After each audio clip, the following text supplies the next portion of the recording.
অখণ্ড মণ্ডলেশ্বর শ্রী শ্রী স্বামী স্বরূপানন্দ পরমহংসদেবের উপদেশ বাণী অখণ্ড সংহিতা ত্রয়োদশ খণ্ড। সার্থক কীর্তন। শ্রী শ্রী বাবামণি বলিলেন, হরিনাম কীর্তনে দলাদলি ভেদাভেদ ছোট বড়র বিচার বিতর্ক কিছুই থাকবে না। এই কথাটি যেমন দামি, তেমনি দামি আরেকটি কথাও আছে। এইদিকে অহরাত্র কীর্তন করে প্রতিবেশীদের শান্তি ভঙ্গ করব 14 মাদলের উচ্চ রবে, অন্যদিকে কীর্তন শেষ হবার পরদিনই গিয়ে কেউ করব গণিকা সঙ্গ, কেউ করব মদ্যপান, কেউ খেলব জুয়া, কেউ যাব ডাকাতি করতে, কেউ বা অসহায়া ভ্রাতৃবধূকে বলপূর্বক করব নিজ শয্যায় আকর্ষণ, কেউ করব দলিল জাল, কেউ করব অসত্য পথে ধনার্জন। এটা কখনো কীর্তন অনুরাগীর আদর্শ আচরণ হতে পারে না। মহাপ্রভু শ্রীচৈতন্য প্রমুখ পুরুষোত্তমেরা তো নাম কীর্তনের প্রবর্তন করেছিলেন এই উদ্দেশ্য নিয়ে যে কঠোর তপশ্চর্চার অনুশীলন ব্যতীত যোগ ধ্যান সমাধির চর্চা ছাড়াই সহজ পথে সাধারণ মানুষ অতি দ্রুত মনের মলিনতা পরিহার করার উপায় লাভ করুক। হরিনাম কীর্তনে আমার নাম হলো, যশ হলো, সাময়িক আনন্দও খুব হলো, কিন্তু চরিত্রের নীচতা গেল না, আচরণের হীনতা গেল না, অন্তরের কদর্য আসক্তি গেল না। এই যদি হয় অবস্থা, তবে তো কিছুই আমার হলো না। নাম কীর্তনে যারা যোগ দেবে তারা এই সংকল্প নিয়ে যেন আসে যে জীবনের পাপাশক্তির বিলুপ্তি ঘটুক, দিব্য ভগবৎ প্রেমের উদয় হোক, লক্ষ্যহীন উদণ্ড নর্তনে মাংসপেশির উন্নতি হতে পারে অক্ষম দুর্বল মনের। এতে কোন লাভ? এক জায়গায় একবার হরিনাম কীর্তন হলে চতুর্দিকে যেন দলে দলে শুদ্ধ চরিত দিব্য মানুষের দল মাথা তুলে দাঁড়ায়। এইটি চাই। কীর্তন আমাদের সার্থক হওয়া চাই, বৃথা ভণ্ডামি না হয়। নাম কীর্তন যে সফল হয় তারও প্রমাণ আছে। সেই প্রমাণ হাতে হাতে পাওয়া যায়। কীর্তন শুরু করার সঙ্গে সঙ্গে দেহ মনের উপর থেকে কামনা বাসনার কর্তৃত্ব লোপ পেতে থাকবে। অন্য সকলের অন্তরের ভক্তি তরঙ্গের স্পর্শে নিজের অন্তরের শুষ্কতা দূর হতে থাকবে এবং সুপ্ত ভক্তির ফল্গুধারা উচ্ছ্বসিত আবেগে দেহ মনকে আপ্লাবিত করতে থাকবে। এইটি হলো নাম কীর্তনের সদ্য এবং প্রত্যক্ষ সুফল। নাম কীর্তনের গৌণ ও বিলম্বিত ফল হচ্ছে যার কাছে যার ঋণ আছে শোধ করে নিষ্কিঞ্চন হবার জন্য অন্তরে ব্যাকুলতার সৃষ্টি।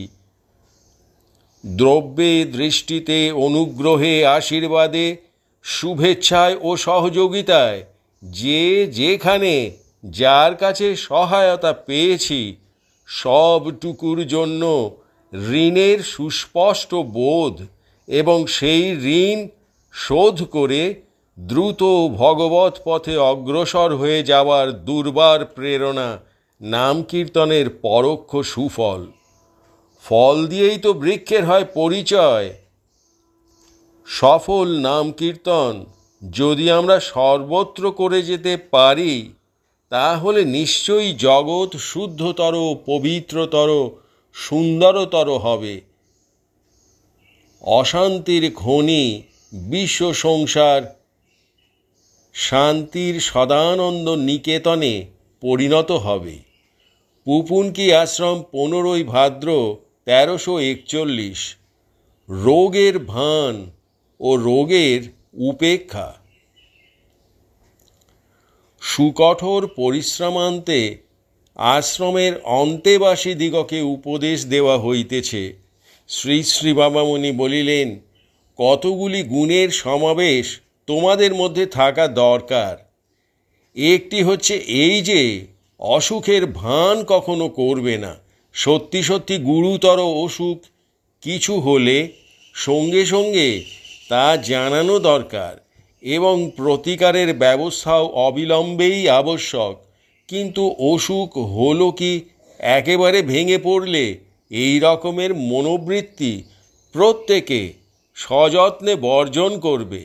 সামান্য অসুখকে উপেক্ষা করে চলার অভ্যাস প্রত্যেকের থাকা দরকার। আর সামান্য অসুখ সত্ত্বেও প্রয়োজনীয় কাজ চালিয়ে নেওয়ার যে সৈনিক সুলভ অভ্যাস, এইটি তোমাদের প্রত্যেকের থাকা চাই। আদুরে দুলালরা দুনিয়ার কোনো মহৎ কাজের যোগ্য হয় না। তোমাদের লক্ষ্য থাকবে যেন তোমরা জগতের কাজের মতো কাজ করে যেতে পারো। সুতরাং লোকের চেয়ে দ্বিগুণ যোগ্যতায় পরিচয় জীবনের প্রতি কর্মক্ষেত্রে দেবার জন্য তোমাদের জেদ রাখতে হবে। গুরুতর অসুস্থতা নিয়েও জগতে অনেক লোক বিস্ময়কর কাজ করে গেছেন। ইতিহাস তাদের অনেকেরই কোনো খোঁজ খবর রাখেন না, কিন্তু যাদের খোঁজ ইতিহাসে মিলে এমন ব্যক্তিদের সংখ্যাও খুব অল্প নয়। তোমরা সেসব দৃষ্টান্ত থেকে অনুপ্রেরণা সংগ্রহ করো। বরফের স্তূপ ভেদ করে হিমালয়ের শৃঙ্গের পর শৃঙ্গ অতিক্রম করে খোঁড়া পায়ে যক্ষাগ্রস্ত ফুসফুস নিয়ে নিদারুণ কাশি কাশতে কাশতে বদ্রিকাশ্রমে যান এমন সাহসী ও সহিষ্ণু তীর্থযাত্রী যে কোনো বছর ফাল্গুন চৈত্র বৈশাখে ঋষিকেশে গেলে দেখতে পাবে। শ্রম সহিষ্ণুতার সাধনা।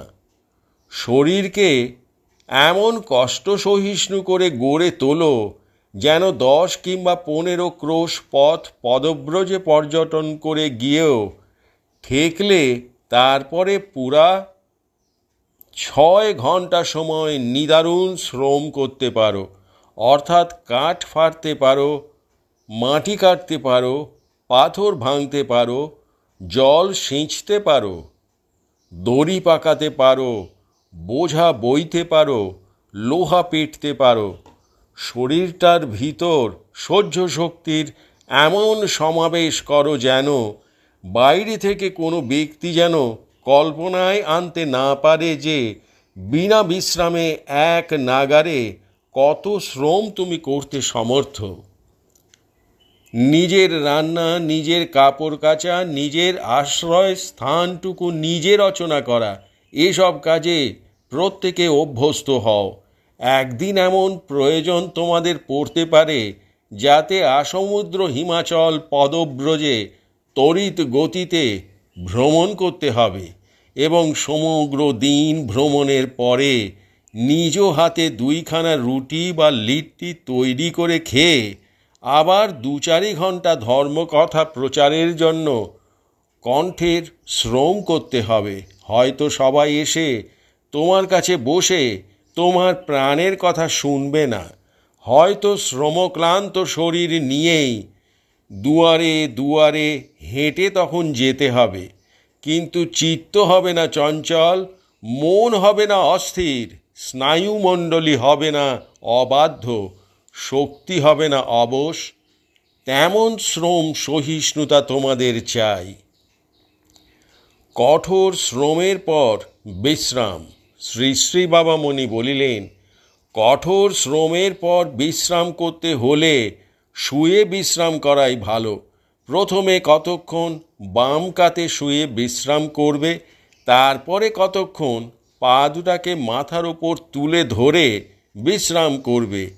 এতে হৃৎপিণ্ড খুব দ্রুত বিশ্রাম পায় এবং ক্লান্তি খুব তাড়াতাড়ি দূর হয়। কাকচঞ্চু মুদ্রা করে কুঞ্চিত ওষ্ঠদ্বয়ের মধ্যে দিয়ে ধীরে ধীরে কিছুক্ষণ বায়ু গ্রহণ করে জিহ্বাগ্রকে শীতল করে নেওয়াও অত্যুত্তম। হরি ওম।